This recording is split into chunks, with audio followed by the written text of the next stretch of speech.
আসসালামু আলাইকুম রহমতুল্লাহি ওয়া বারাকাতুহু।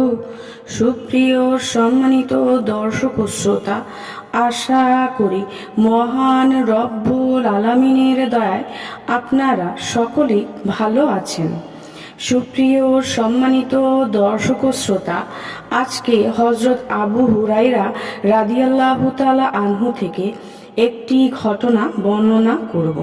ঘটনার শিরোনাম হচ্ছে হাদিস হেফজের পরীক্ষা। সুপ্রিয় সম্মানিত দর্শক ও শ্রোতা, আপনাদের নিকট অনুরোধ থাকবে ঘটনাটি শেষ পর্যন্ত শোনার।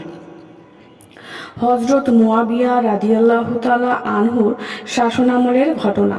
তখন মদিনার আমির ছিলেন মারওয়ান ইবনে হাকাম। তিনি হযরত আবু হুরায়রা রাদিয়াল্লাহু তাআলা আনহুর হাদিস হিফজের পরীক্ষা নিতে চাইলেন।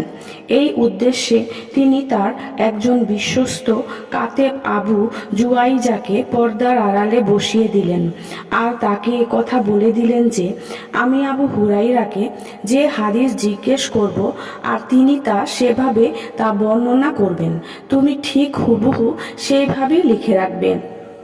তারপর তিনি হযরত আবু হুরায়রা রাদিয়াল্লাহু তাআলা আনহুকে ডেকে পাঠালেন।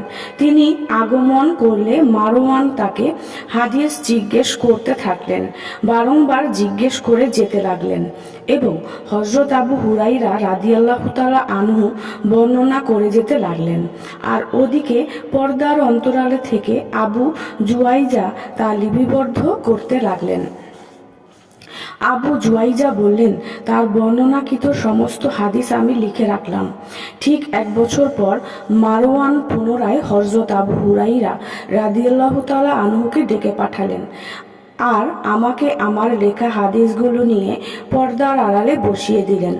মারওয়ান হযরত আবু হুরায়রা রাদিয়াল্লাহু তাআলা আনহুকে ঠিক ওই হাদিসগুলোই জিজ্ঞেস করলেন যেগুলো আগের বছর জিজ্ঞেস করেছিলেন। হযরত আবু হুরায়রা রাদিয়াল্লাহু তাআলা আনহু পূর্বের মতোই হাদিসগুলো বর্ণনা করে যেতে লাগলেন। আমি আমার লিপিবদ্ধ করা হাদিসের সঙ্গে তার এবারের বর্ণিত হাদিসগুলো মেলাতে লাগলাম। পরিশেষে দেখা গেল তার বর্ণিত হাদিসে কোনোরূপ পার্থক্য হয়নি, এমনকি তার বর্ণিত হাদিসের ধারাবাহিকতার মাঝেও কোনোরূপ বাস্তবায়ন ঘটেনি। সুপ্রিয় সম্মানিত দর্শক ও শ্রোতা, আজকের ঘটনাটি এই পর্যন্তই। ঘটনাটি যদি ভালো লেগে থাকে অবশ্যই চ্যানেলটি সাবস্ক্রাইব করবেন, লাইক করবেন, কমেন্ট করবেন এবং বেশি বেশি শেয়ার করে দিবেন। সবাই ভালো থাকবেন। আল্লাহ হাফেজ।